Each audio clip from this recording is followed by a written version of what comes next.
ideas. Welcome to the podcast. I am your host, Gage Clark.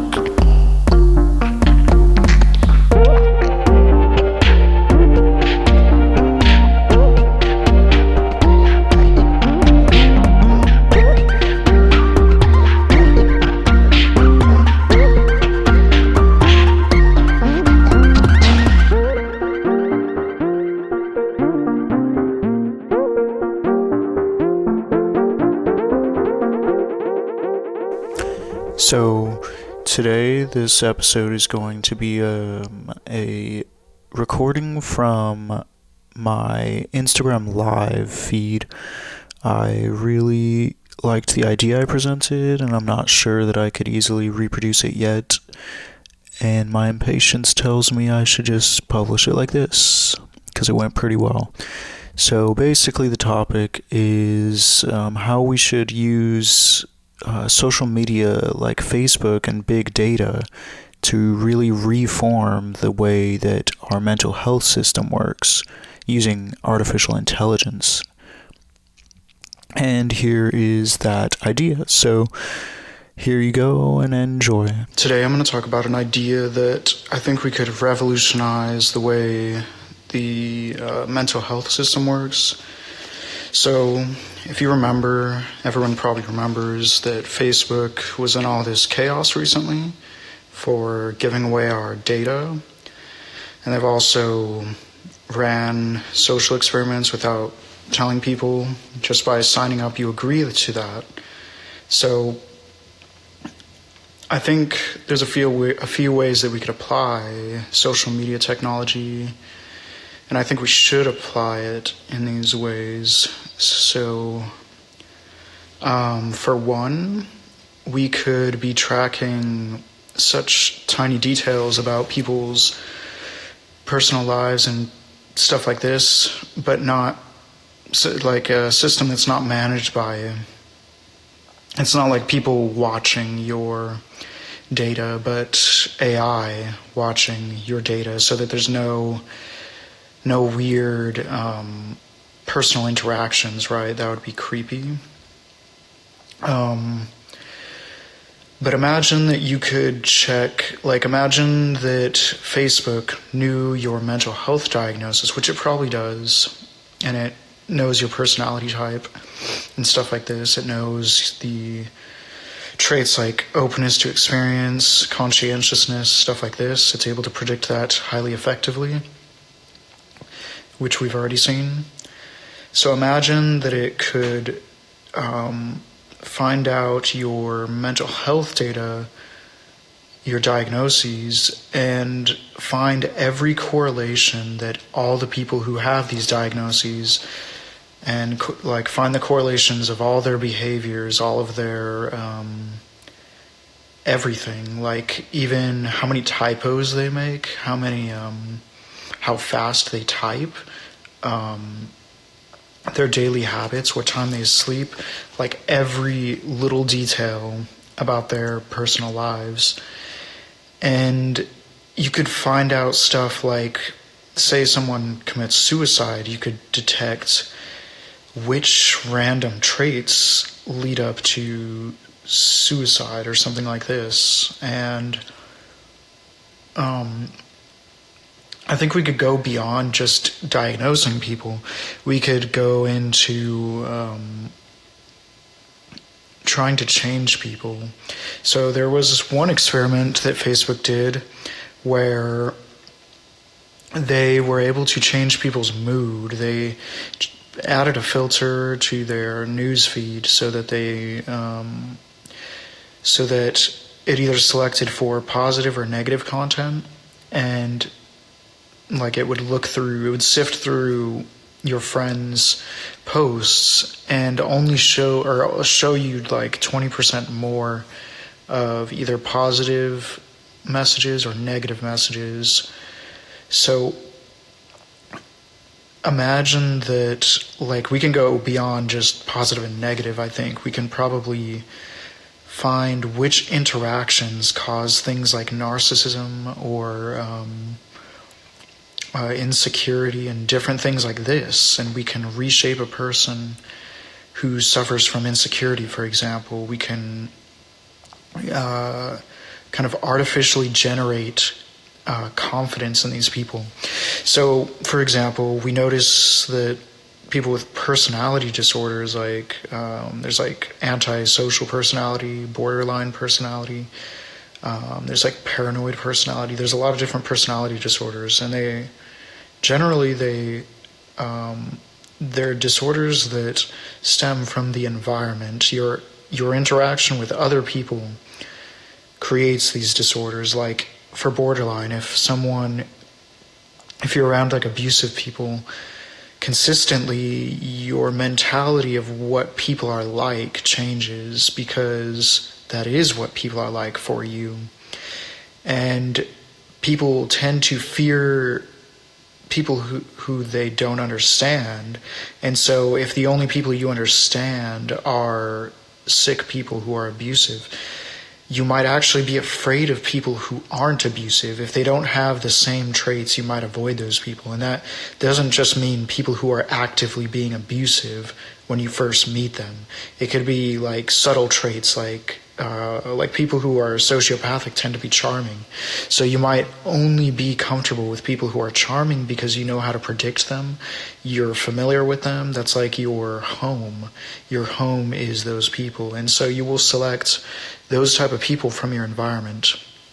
But what if you were to remove yourself? What if you took the borderline personality people and set a filter to remove all the charming people from your posts? So like, if you remove all the charming people, that would filter out people who tend to be sociopathic, and then you'll be forced to expose yourself to people that might make you uncomfortable because they're essentially more unfamiliar. But it might also force you to develop an association with people who are actually good for you. And then once you realize that those people are benefiting you, you might just simply realize that you don't want the people who have the sociopathic traits in your life. So you'll remove them, and essentially that could cure something like borderline personality disorder. And if we were to like really thoroughly analyze the kind of information that we get through social media, I think we can reform all the diagnostic criteria that we have. Like, I feel like the diagnostic criteria for something like borderline personality disorder is really vague right now. But if you could like narrow it down, like take everyone who has that diagnosis and then analyze like every detail about their social media, like even down to what color of shirts they wear, what type of pictures they take. Do they take more selfies? Do they take more photographs of like buildings or whatever? Do they take photographs closer to their face? Do they take them farther from their face? Do they add more filters on their photos? Like, you can do like everything. You can like analyze it incredibly thoroughly. And imagine like those become the new diagnostic criteria. Then this is where it can get creepy. Like right now, I feel like these type of filters, these type of analyses are being used to do really horrible things. Like, not really horrible, but they're being used for money right now. And Facebook is free to do almost anything. Like, there's they're not really trying to make society better necessarily. I'm not even sure that if they were to focus on that, if that would allow them to survive and flourish further, you know? Like, what if they start doing that and all their time goes into that, and then I don't know if that's really true. I feel like they could totally be doing this, but I think we need to actively seek this. I think we need to, like, social media is so new. This is an amazing opportunity where we could just really change the way people socialize. Like right now, I think we're accidentally destroying people. We're accidentally causing people to become depressed, and we're purposely addicting them to social media because there's a benefit for these companies to do that. But there's a ton of like accidental things as well. Like just because these products aren't designed to make you not depressed, and it's probably maybe it's even the addiction that is causing people to become depressed. Like maybe people become addicted because they're becoming addicted because you're not allowing them to satisfy what fulfills whatever their needs are. So like by depriving them and endlessly causing this deprivation, you're making them seek out this stimulation, and that continuous seeking makes them come back to your product, but it doesn't ever allow you to fulfill whatever it is. And so these technologies right now are built to be dissatisfactory. And I think there's also a lot of exploitation where we realize that we can not only make them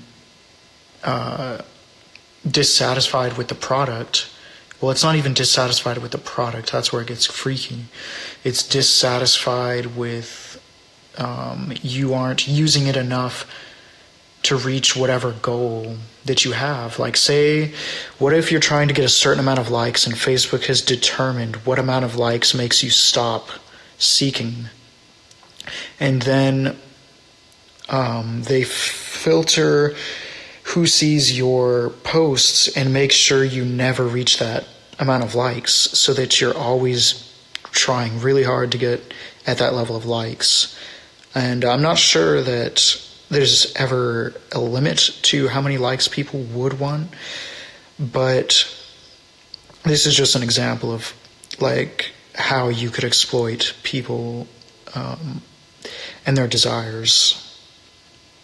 I'm gonna end it now because I think you get the point. But I think we should develop AI that can analyze people's psychology, and then generate filters on their social media content that will improve their psychological status. And there might be trial and error necessary to go through, and I don't know how ethical that would be. Like, what if we destroy people on accident, But we're kind of already doing that. We might as well do it for the better of people. So I hope you enjoyed that. I'm going to leave you with one of my new songs that I just finished. And the album is actually going to come out pretty soon, probably within the next month or two.